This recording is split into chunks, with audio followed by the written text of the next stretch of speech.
Thanks so much for stopping by in this video. We're going to be looking at how to buy cryptocurrencies for beginners, someone who's never looked at it before. One of the reasons I thought it related to this channel trying to support families and marriages is that a couple things. One, this is kind of an area of expertise that I have from the finance background and something that I can feel like I can contribute to people who are just, working and raising kids and doing all the normal stuff. I've always found it a little bit confusing, and so I jumped into it, finally got going, and I wanted to show you step by step how it works. Additionally, we've been looking at some of the ways to build some resiliency in our lives to protect our families, maybe our parents, and just think about what if things really, some of these headlines that we're seeing, what if they come to pass? I mean, what if some of these hard times really come? Now, of course, you have different people with different opinions, but no one really knows what's going to exactly happen. That's my opinion. We do have some words of knowledge and things like that, but for the most part, I don't know if there's going to be some hyperinflation, if there's going to be some kind of currency reset or anything like this, even if you want to just speculate or just know how to do it, right? Wouldn't it be nice to know how to buy Bitcoin, how to hold it, just how to get on one of these exchanges and, purchase something like this if it becomes a bigger deal in the future, like some people are saying. So for all those reasons, I hope you enjoy. Okay. This video is going to reveal that you do not need to buy a hardware wallet, meaning a device that you keep on your shelf in your office or something, that there's ways to hold cryptos digitally that you can just use with the computer that you have. You don't have to get some special wallet, hardware wallet, so we can use. You'll see to my right, we're going to be looking at two websites. One, the company that we're going to be using to do the transactions is going to be Uphold, uphold.com, and we'll look at that. And we're also going to use another site called exodus.com, and we're going to look at how to download their wallet. So how about let's start with downloading the wallet, and then we'll look over at Uphold for some of the information with them.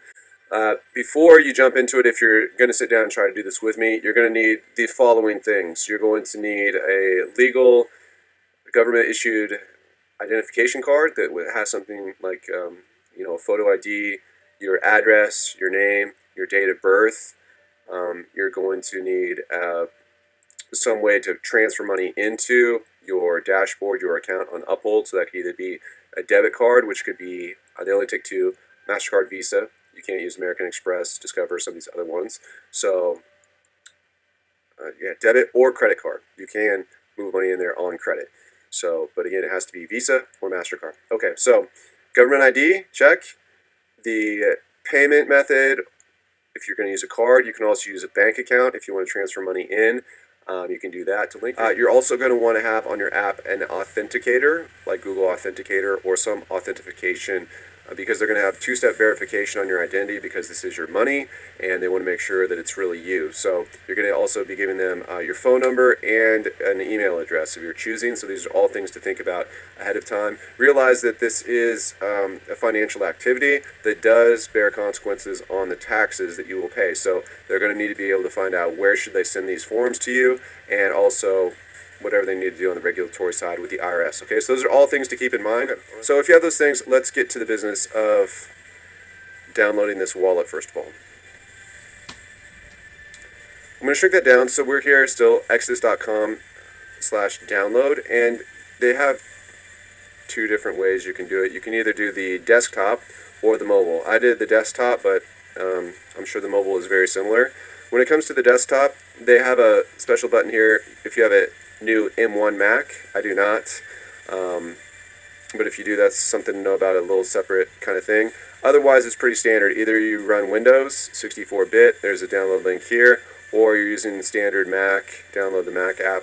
These two are for Linux. Most of us are not running Linux, so I use the Mac app, and basically it'll download like a download genie or whatever, and something will appear. It'll pop up.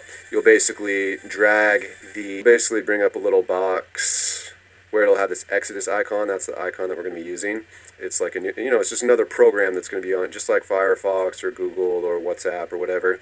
You're just going to drag that over and put it into your applications folder here, and that'll copy it from the download into the application section. So then once you have that, you can open it up and check it out. So there's not a lot to it. It's just, it has, I'm sure, a lot of other features, but along the top it has the different coins that you might use: Bitcoin, Ethereum, Binance, Tether, Polkadot, and of course like a whole bunch of others. And then you can see it's very simple interface. Just am I sending or am I receiving? If I'm receiving, that's what we'll be doing in this video. How to basically buy them on an exchange and then bring them in. So receive them into the Exodus digital wallets that you have now on your computer or on your phone. But for me, on my computer. Okay, so and you can see how it works. You have 28.38 XRPs, which is equal to $32.06. And I did that by hitting this receiving button. They'll give you a code, a special code that you'll use to identify this location, right? This address, you could say. So now that you got a basic sense of, that you need to download that wallet and, sign in, get it set up or whatever, there's not a lot to it, but it's, it just takes a few steps. Let's go over to jump over to Uphold. So this is just, again, uphold.com, and they have, get started products, prices, cryptos, equities, metals, digital wallets. So the interesting thing about this, you can hold different metals, digital gold, digital silver. It's probably linked to some trust somewhere. I'm not so sure about it. They have an interesting link, digital wallets, and then you can also trade into different like fiat currencies. So like Canadian dollars or Hong Kong dollars or I don't know, dirham or whatever. This is pretty standard. You're going to sign up, and sign up process is kind of long. This is where they are going to ask you for like your nationality, where you live, your date of birth, either your tax identification number or your social security number. What else did I say? Your phone number, just all the tax type of stuff. It's basically like setting up a bank account, like I said before. So you'll go through maybe 6-7 screens. I don't remember. It's not real laborious, but once you basically get things set up, you're going to sign into it just like any of your other banking or financial applications. While this is loading, it's really interesting. I haven't really gotten into this for speculation. Like I've said in past videos, I'm really more focused on funding my Roth, and this year's been a tough year for me. I think like many people, getting work and things like that. So I'm not really in it for speculation so much, but I've more been kind of preparing for some hopefully bad events that wouldn't occur, but just try to be ready, try to be a little resilient, build some resiliency into my life for any of these kind of bad headlines, if any of those come true. And I just thought it'd be a good skill to have, to know, if I wanted to buy these, if we see a hyperinflation event or something like that, how do you do it? How is it done? You don't want to be scrambling around, hoping to figure it out. It's nice to have an account and, whatever. So, okay, so here we are. Once you go through all those steps with Uphold, you'll come to a dashboard that looks fairly simple. You're going to have a total balance of 0. I just bought and sold. I bought today and then moved that money out of Uphold and into my wallet. So this was the spike and then the drop down, and you can see it's all the 26th of October. Okay, so that's basically what we're going to be doing in this video.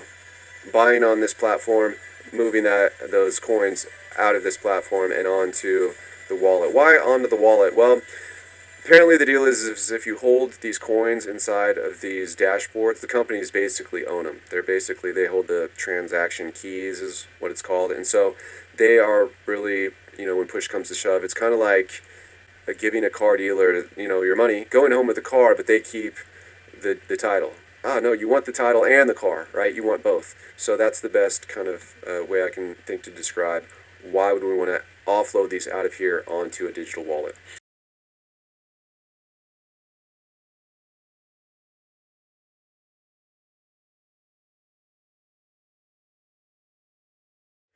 Typically, when you go to buy, it's going to be, I'm going to take some money out of my bank account or my debit card or credit card, and I'm going to turn it into some kind of coin, right? I'm buying coins. So let's see how this works. It has this little drop down here, and it'll give you just a couple options of, how to add an account. Like we said, the main two are either debit or credit card, being number 1, or number 2, you could link a bank account. Okay, and so when it loads, you can see there's basically a little tab here for banks, and under banks it says click the plus here to link a bank account to deposit or withdraw funds. So the way it works, as far as I could tell, I clicked on a couple of them. You basically pick your bank out of a list. It takes you to their site, kind of through like a back door or something, through their channels. and then you enter your credentials. So basically that's how they understand that you have, an account. How they link your account is you just type in the credentials. They don't have that option where they used to do it where they deposit 27 cents and 34 cents or something less than $1 into your account. They don't do that anymore, so you need to give, I guess, trust your, but I'm sure most people don't have a problem with that. So that's the bank setup. The debit or credit card, it's similar. You just, hit plus. You're going to put in your card number, 16 digits. You're going to put your expiration, month and year. You're going to put in your CVV code here. You're going to pick dollars, and you're going to agree. It can only be Visa or MasterCard. So no Discover, none of these other cards, no PayPal. So if you pick, say you pick your debit account here, fine. And then you need to pick like how much you want to be spending in dollars, if it's USD or whatever your account is denominated in. And then you're going to say to what? So you're going to go from dollars to what? You could go to cryptocurrencies, you could go to, they have 47 cryptocurrencies, they have 5 utility tokens, which I don't know what those are, sorry. They have national currencies, 27, so like we said, dirham or Canadian dollars, or, who knows what they have. They have some digital metals and stable coins. Also, I'm not familiar with that. But in our video, we're going to be looking at XRP, which is often known as Ripple. And so if you put in 45 US dollars, it'll give you the conversion ratio, and it'll just convert it for you. So that equals 38.712404 of the Ripple coins. And so then if you want to preview the deposit, it's just mostly like trading. This shouldn't feel very similar to what we do either on whatever your Thinkorswim, Webull, whatever you use for trading. Now the next thing you need to do is verify your identity, as you can see here. So we'll do that. So government issued identity document. Make sure you're in a well-lit room. Be prepared to take a selfie and photos of your ID.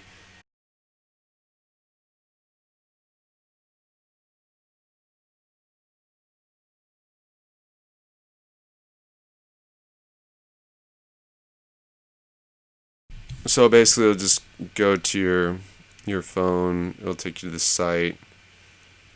It'll upload your basically picture of a driver's license, and then they want you to scan the barcode. Okay, so as you can see, we got like all the thank you, your photos, no errors, sending your data for verification, verifying it's you. So you get all that. So okay, we did it, verified. This is a hard video to make because my information is all over this thing, but basically now they're going to ask me to set up the two-factor identification either with the phone number, which they already have, or you could use Authenticator, the Google app, which I think is pretty great. Okay, so then the next thing you want to do is if you have on your phone the Google Authenticator app, it's a free app.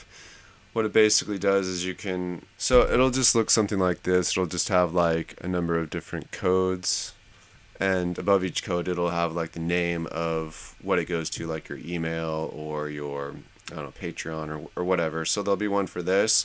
If you want to add a new one, you're just going to press the plus button, and then you'll just choose, you can see this, you can just choose scan QR code. It'll bring up like a green screen where you're supposed to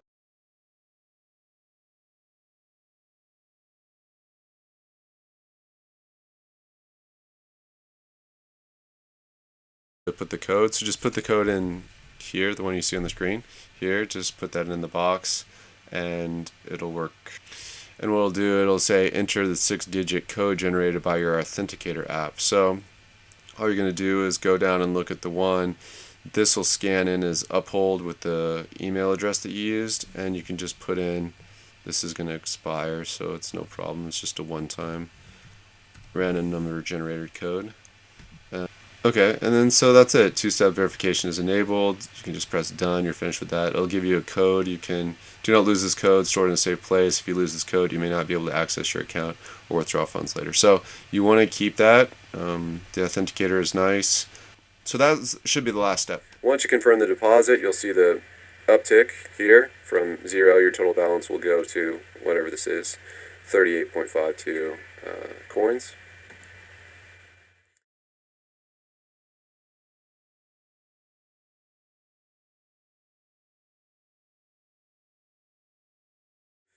Do what's logical. You're going to take it out of the XRP account, which has $9.42. And where are you going to send it? Now, this is kind of the thing I want to make sure that you guys saw, because this is where I initially got stuck. I said, what are we doing? So there's two: banks, cryptocurrencies, utility tokens, national currencies, crypto networks. So we're going to be choosing crypto networks. And they have all of these. So for XRP, we're going to use the XRP Ledger network, of course.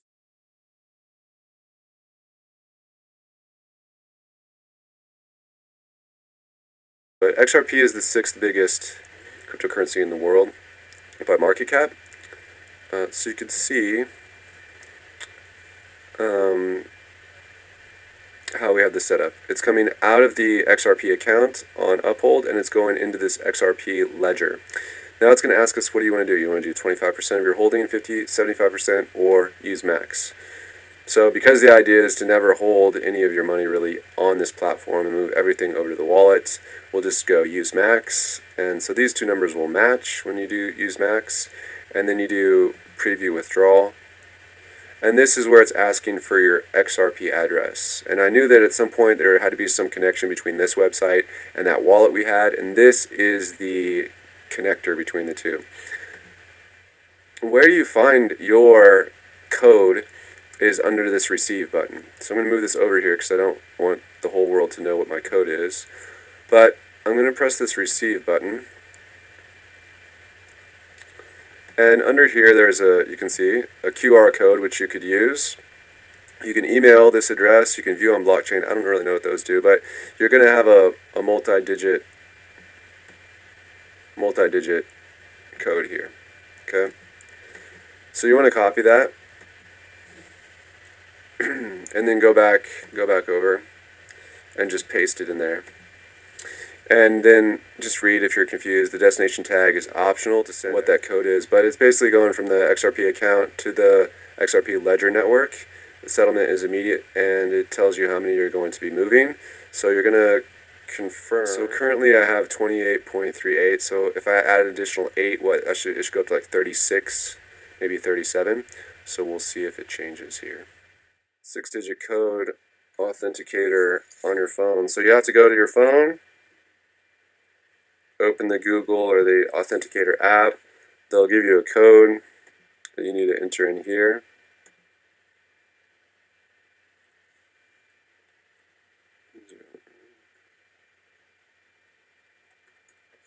Okay, and then we'll punch this in.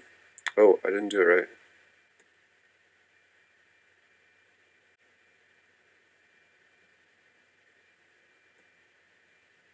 Let's see if it worked. Does it work?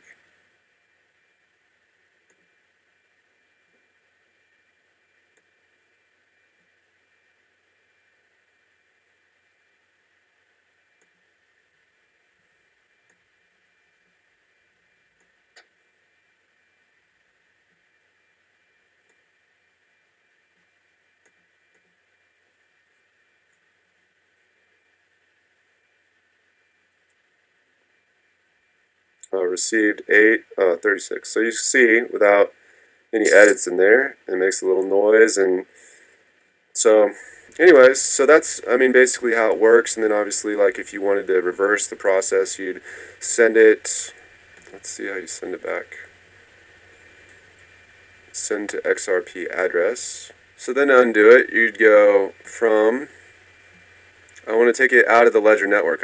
Again, I'm going to cover this up, but they're going to give you a QR code and a code that you can copy. So it's going to be going into this. So let's copy the code. It's going to be right here. You just copy the code that's given to you. So then we'll go back to the Exodus wallet. We'll paste in here the code that I just got off the upload. It gives me a green check mark. This is for the, it says destination tag. Let's say I want to do half of what I have in there. let's say I want to do less than half. Can I change this? 1.999. Okay, that'll be easy to recognize. I'll send it. Send $2.30 to these people. Yes, let's send it.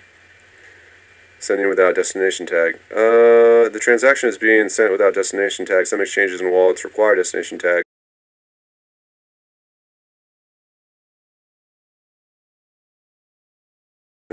Success. Okay, great. Withdrew, deposited. So I don't have a deposit of the $1, or what was it, 1.999 XRP?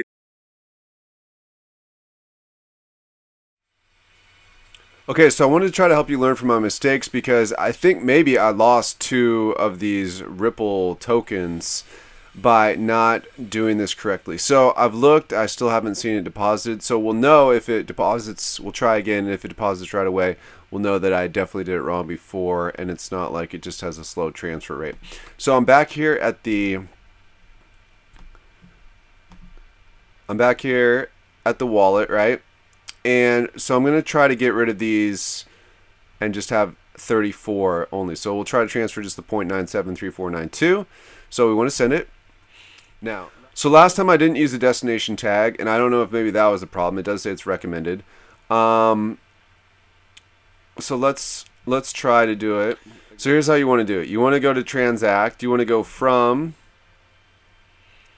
the XRP ledger. That totally makes sense, right? That's totally logical. That's where we put it. And it's going to give you a QR code, and it's going to give you a copyable alphanumeric code. So I didn't use the destination tag when I used it before. So let's try it both ways. First we'll copy and paste the alphanumeric and the destination tag and see if that makes a difference. So I'll put it here because last time it said it was fine.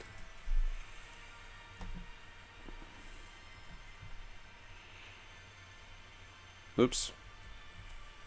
Okay, that seems to be good. And then it needs the destination tag, which is here. This is the number. And we'll put this in here. And then,